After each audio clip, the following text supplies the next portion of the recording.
May this video be the catalyst that awakens your inner potential, guiding you towards wholeness and unconditional love.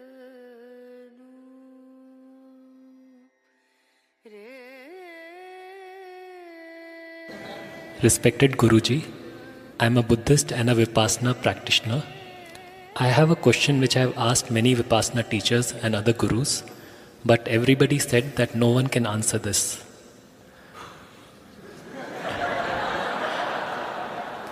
In one of your video you mentioned, and also it is said in Buddhism, that rebirth is due to our unfulfilled desire or karma. I accept this, but then a question arises. Let us suppose I took birth for millions of times because of my karma desire, but before my very first birth, there was no body, no mind, karma, desire, or nothing of me existed. Then why and how that very first birth came to existence?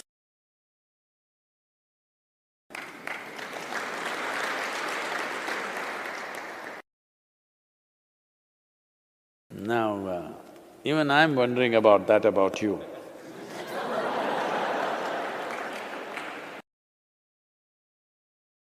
Well, no, you're a decent guy, I'm like this, what to do?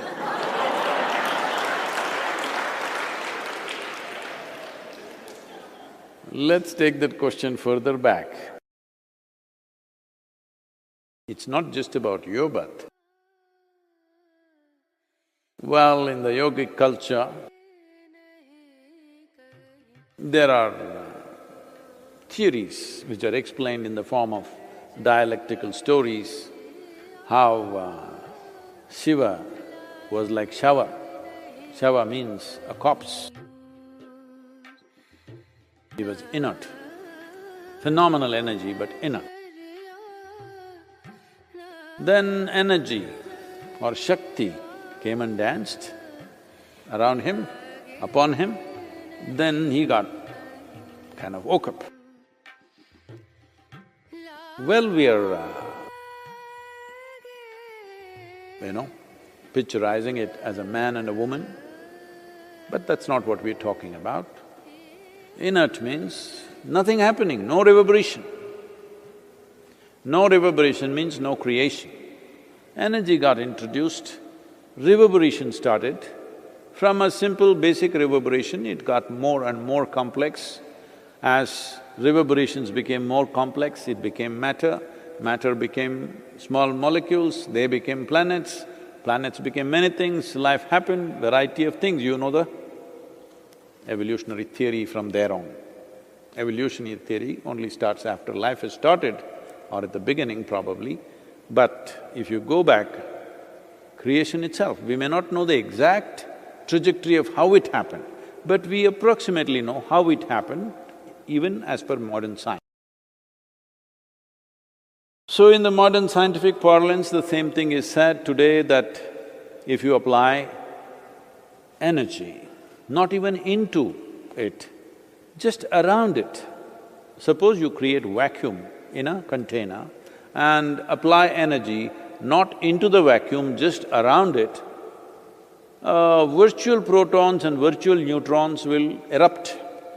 That means creation begins to happen. Proton, neutron just have to get together for an atom to happen. Once an atom has happened, creation has started.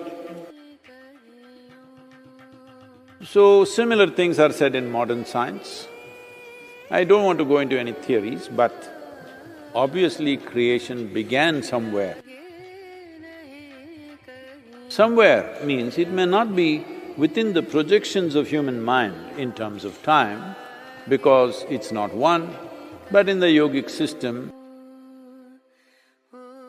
there have been estimates that there have been 84 creations till now, 83 creations till now, this is the 84th one.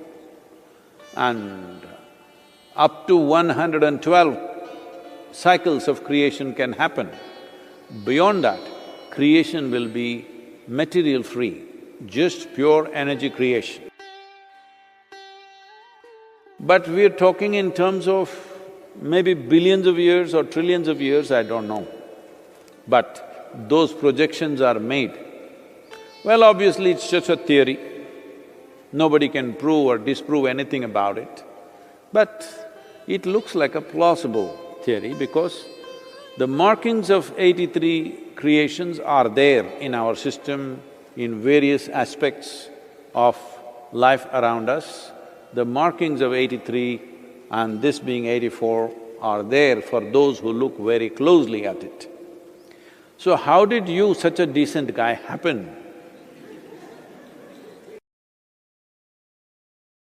Well, so this question doesn't go that far as I took it just now.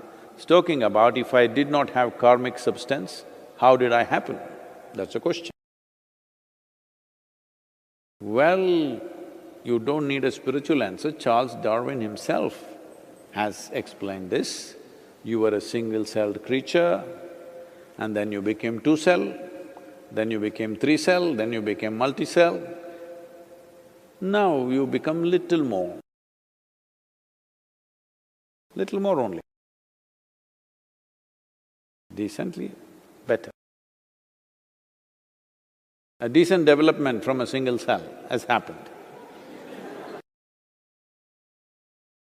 So, in the process from the single-celled animal, from an atom to a molecule, right now this is a wonderful time to ask this question because there is virus. A virus is not a full-fledged life. It has proteins and enzymes to make it alive, but it's not yet life. Only when it enters your cell, it has a life. But by itself, it has no life, just a certain combo of protein. So decent, what? Dushyanta? Divan. So you were also pre-life, became life, became more and more complex life. Complexity itself is karma. Karma is not necessarily, even now as you sit here, karma is not necessarily only what you do like this. The thoughts that pass in your mind are karma, emotions that pass in your mind right now are karma. Simply, a thought just passed in your mind. You looked at the person next to you, thought, why is he here? He should be on the roof with the monkeys. Just like that, sometimes thought like this come. Hello. So this karma just happened inadvertently, not caused by you, caused by the monkeys dancing on the roof.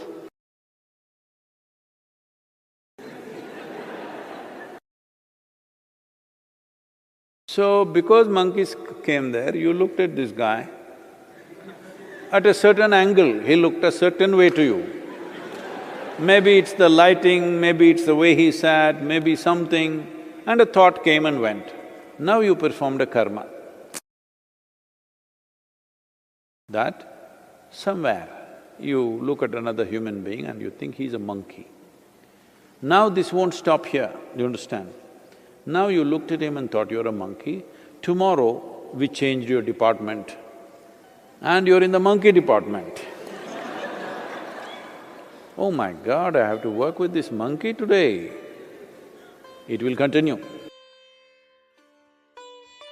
And if suppose the situations are placed like that, he is in charge of the department, you have to work under him. Do I have to be instructed by a monkey like this? It will grow. And this is how you became a racist. All right? Because initially it's just a passing thought. Then depending on situations, how they corner you here, there, slowly it multiplies. This is even happening to every other creature. So gradually, karmic substance builds up, becomes more and more complex. Well, clearly, evolutionary sciences are telling us the initial human beings were very simple, half-bent human beings, very small brain, they couldn't think much, they just survived like any other creature. Everybody knows that, right? So from there you built your karma. I don't know why nobody could answer this question for you, everybody knows this. Maybe they thought you are not worth answering. Because I am such a fool, I don't think anybody is not worth answering. Because I don't think any question is not worth answering, I'm taking all kinds of idiotic questions from all over the world. So right now, you're wasting your time very indecently. Because these are all questions of the vain. Because mainly, your questioning is towards whoever those… I don't know who are those people that you ask questions. In some way you want to make a fool out of them. That's all you're interested in. You're not interested in knowing anything about yourself. You're not interested in having tools for your transformation or growth. You said you went for vipassana. Vipassana means no questions.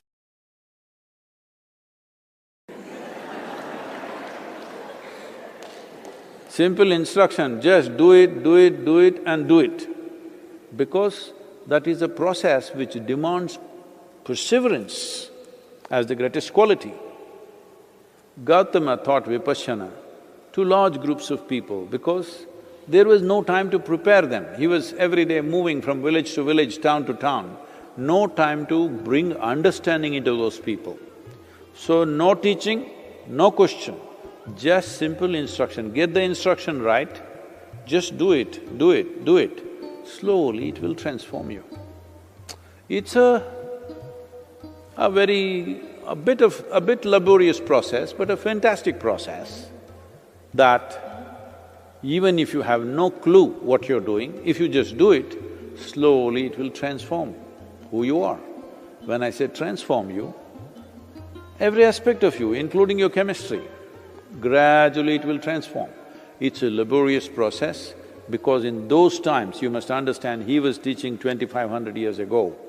2500 years ago, the common wavelength of the society was not intellectual understanding. The common wavelength of the society which lived hard lives was perseverance. People could persevere. Today, to make them persevere, you have to talk to them for hours and hours and hours because they think they understand everything. Those days, people had no such problems. They knew that they don't understand. So you had to just you had to just instruct them and say, do it. And those were good times for the gurus. Because if you give an instruction and say, you must do it, you just do it. You know, my mother, some yogi in Nandi Hills, once we went to Nandi Hills and she showed me the cave where she was initiated. She gave… that yogi gave her some mantra, I don't know who he is anyway. And she never had a picture or she wouldn't even talk, utter his name. But every day she did something with eyes closed. Right through our life, we've been her life, 4 children, husband is her life. She married at the age of 17 and that's her life. But before that, she was initiated and this yogi told her, whatever happens with your life, you must do it every day. Every day she is doing something with her eyes closed. We say, what are you doing? Say, well, this yogi gave me a mantra, I just do it. We want to know what's the mantra. So we played all kinds of tricks on her, tried to compel her, emotionally, blackmail her. You tell us this mantra. Such a gentle and easy person to deal with, always she was. But not once, no matter what, either to her husband or to her children, she ever told the mantra because the yogi said, you don't share this with anybody. I mean to say, it was so easy to instruct them. If I tell you, keep this to yourself, you'll put it on the social media.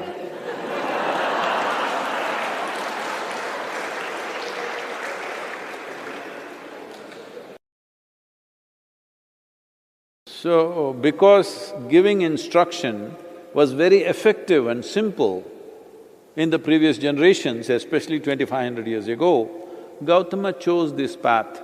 No understanding, no teaching, obviously no questioning, just do it.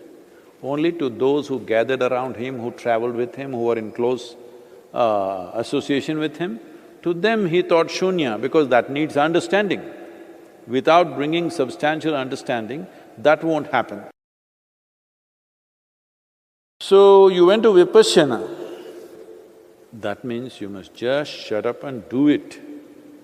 Not ask this question, that question, because that question or the answer will not in any way add to your practice. The practice has been designed in such a way, irrespective of who you are, if you do it, it will work. It's just that it's a bit laborious. You have to do it for hours every day, for a long period of time. But it will work, it's a fantastic device for those times. Even now it is for a whole lot of people. So, don't waste your time. The decent thing for you to do is, if you're here, I don't know where you are. If you're here, take instructions and just do it. Otherwise, stick to the Vipassana and do it, one way or the other. Take one forward step. Rather than standing in the same place and looking all over the place, it won't add to your life in any way. It's just that in foolishness you will think you're smart by gathering these things.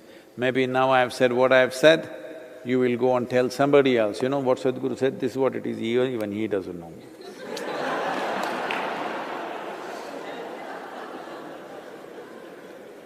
Or you will make it your answer and put it on the social media. Whatever you do, it's of no use. Existentially, if you want to move on, you must do something existential within you. You do psychological things and you think you will move on, you will not. You know what is my handicap? You want to know? Simply, being straight and honest is my big handicap. Yes. No deviousness, this is my handicap, what do you think? Tell me, Sadhguru, it's not a handicap. Hey!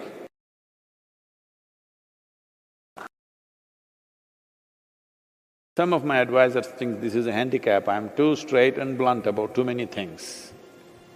But that's the way I will be. You don't like it? Now I want you to observe, is it happening once in 3 months? Is it happening once in 9 months? It's so uncanny that even physical situations happen exactly the same way. Depending upon how unaware you are, how destabilized you are, you become available to those cycles. Spiritual process is telling you how you can get away from these cycles.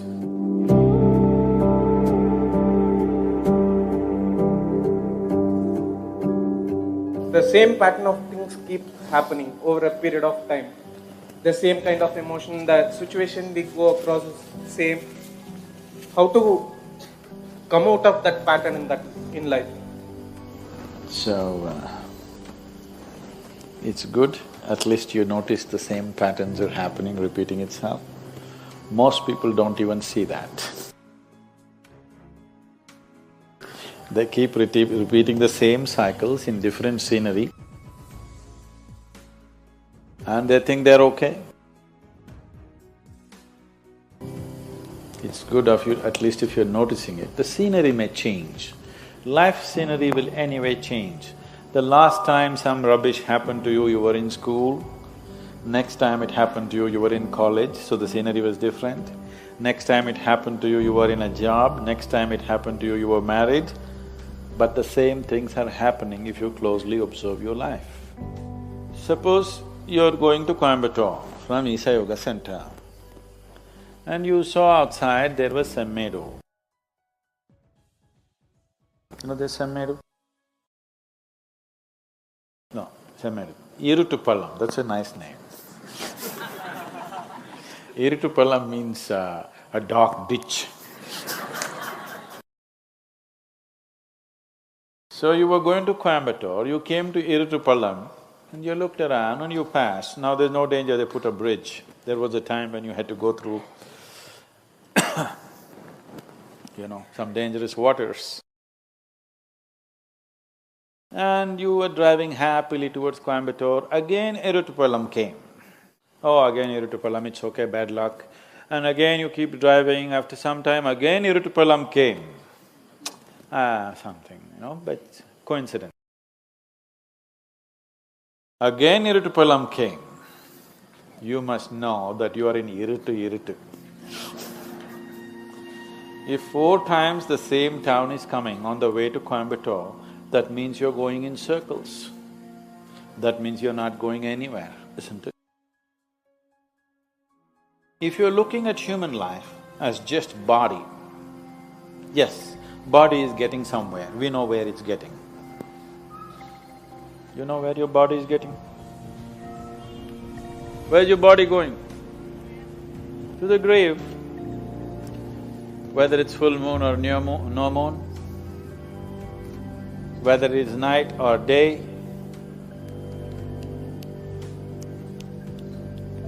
body is going 10 seconds closer to grave, 20 seconds now.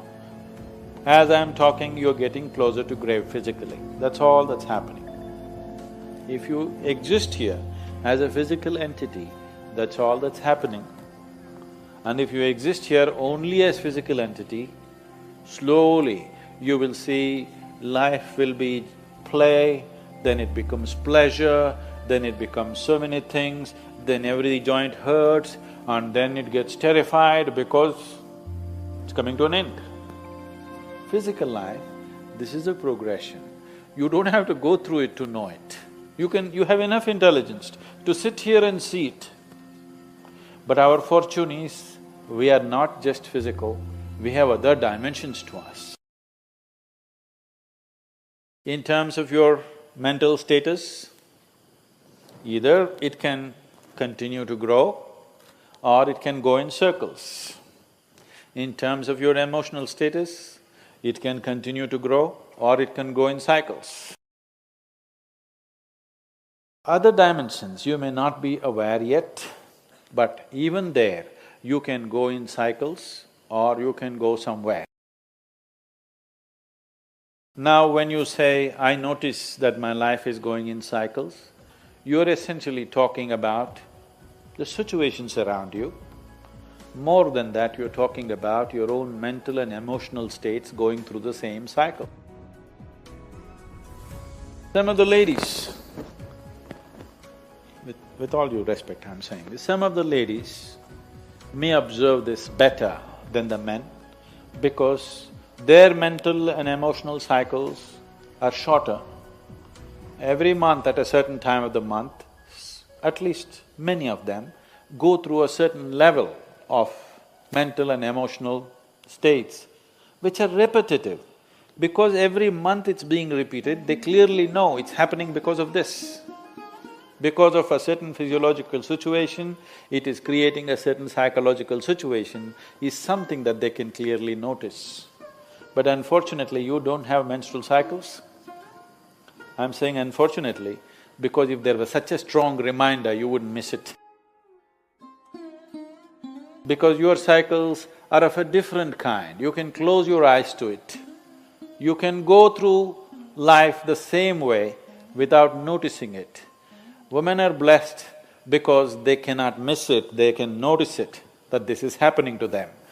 Men have to be much more aware, they need to do much more work, because otherwise you will think you're going somewhere, but every time you're going to Iritupalam, thinking you're going somewhere. Physiologically, there is a strong reminder in the female body.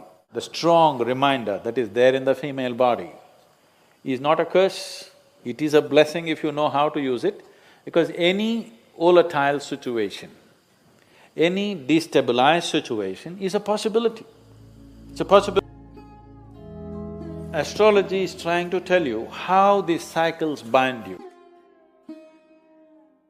Spiritual process is telling you how you can get away from these cycles. We are not denying the cycles. It will be stupid to deny the cycles. The cycles are definitely there, but we are looking at the possibilities as to how you can slip away from these cycles. If you live by the cycles, being conscious of the cycles, your life will have a certain equanimity, a certain level of success, certain level of well-being, certain level of prosperity. If you break the cycle, if you are constantly looking how to become free from the cycle, you are looking for your liberation. Are you looking for just well-being or are you looking for liberation? That's the question. Accordingly, you must live. So right now, if your life is going into cycles, repetitiveness, that you're repeatedly coming to Iritu Pallam, you understand you're not going to reach anywhere like this. It's time to change the pattern. Now I want you to observe, is it happening monthly? I'm sure for you it's not monthly. Is it happening once in 3 months? Is it happening once in 9 months? Is it happening once in 16 to 18 months? Is it happening once in 3 to 3.25 years? Is it happening in once in 12 years? I want you to notice this. Now you don't start imagining all kinds of things, but it is happening. Understand? It is just happening, whether you're able to notice it or not, it's happening. It's not just happening with your mental and emotional situations.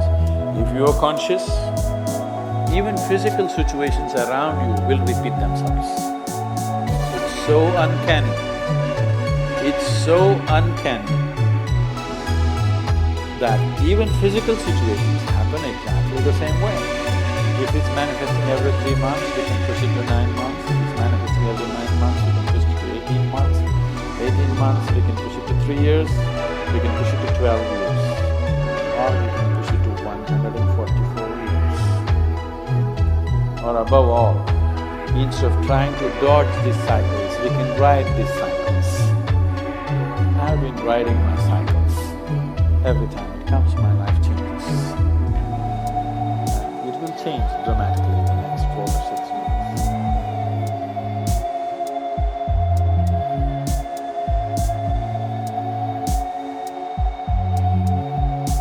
Be a multiplier of love and knowledge. Share this video with those you love, and together, let's spread light throughout the world.